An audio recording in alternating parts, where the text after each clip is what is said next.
Bonjour à tous, alors je vous présente ce robot pâtissier qui est vraiment destiné uniquement à la fabrication des pâtes, que ce soit pâte à pain, pâte à pizza, des pâtes traditionnelles, des pâtes à gâteau.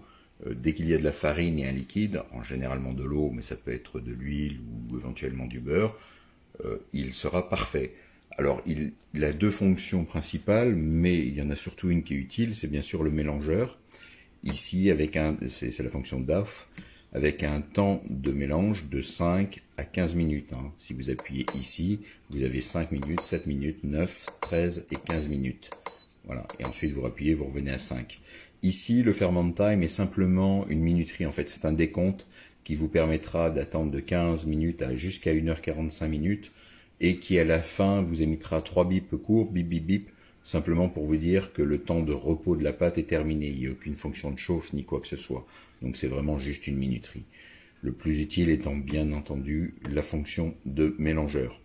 Alors au niveau du robot, vous avez bien sûr un couvercle qui simplement se verrouille sur les petits ergots qui sont là dans le bol, et qu'il suffit de tourner d'un quart de tour. Enfin, un huitième de tour. Voilà, là c'est bloqué, ça sort plus.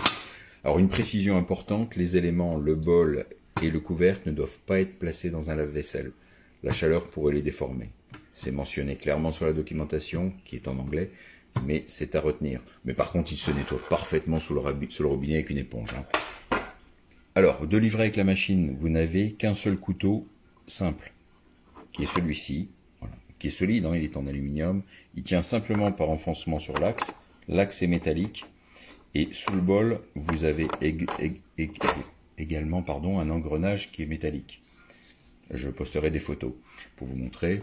Bon, là, je viens de le nettoyer, donc après une préparation de pâte, se nettoie encore une fois très très facilement. Alors, je peux vous montrer le fonctionnement.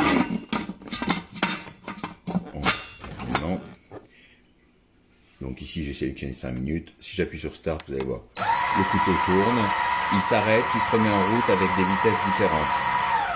Voilà, là il s'arrête, il va se repartir avec la même vitesse, puis il va refaire la même chose et repartir avec une vitesse plus rapide. Il y a des séquences comme ça qui permettent de bien mélanger, bien malaxer la pâte.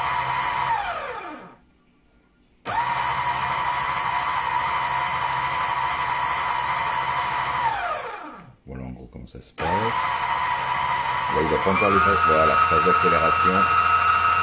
Le bruit est tout à fait supportable. Et ici vous avez simplement le décompte. À la fin, il s'arrêtera. Alors, vous pouvez le mettre en pause, ou vous pouvez en maintenant l'éteindre. Tout simplement. D'accord. Encore une fois, le ferment time, c'est un peu le même concept, si ce n'est que c'est simplement un temps de pause avec un décompte au bout de 45 minutes, les 3 bips. Donc ça, très moyen. Je n'en vois pas vraiment l'utilité, mais enfin, c'est un bon rappel. Alors, au niveau du robot, en dehors de ce qu'on a vu, le bol amovible, comment on enlève le bol? On enlève d'abord le couteau, le bol, vous effectuez un huitième de tour, vous soulevez. Vous voyez ici l'engrenage métallique et au niveau du bol, vous avez l'axe métallique également.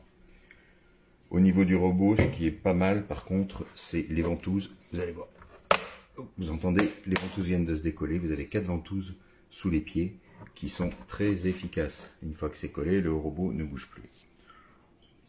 Alors la puissance 550 watts est suffisante, en tout cas, moi j'ai fait juste une pâte à gâteau avec, ça mélange très bien, il y a on n'entend pas le moteur forcé, la démultiplication est très bonne, donc ça me semble suffisant pour ce genre de préparation.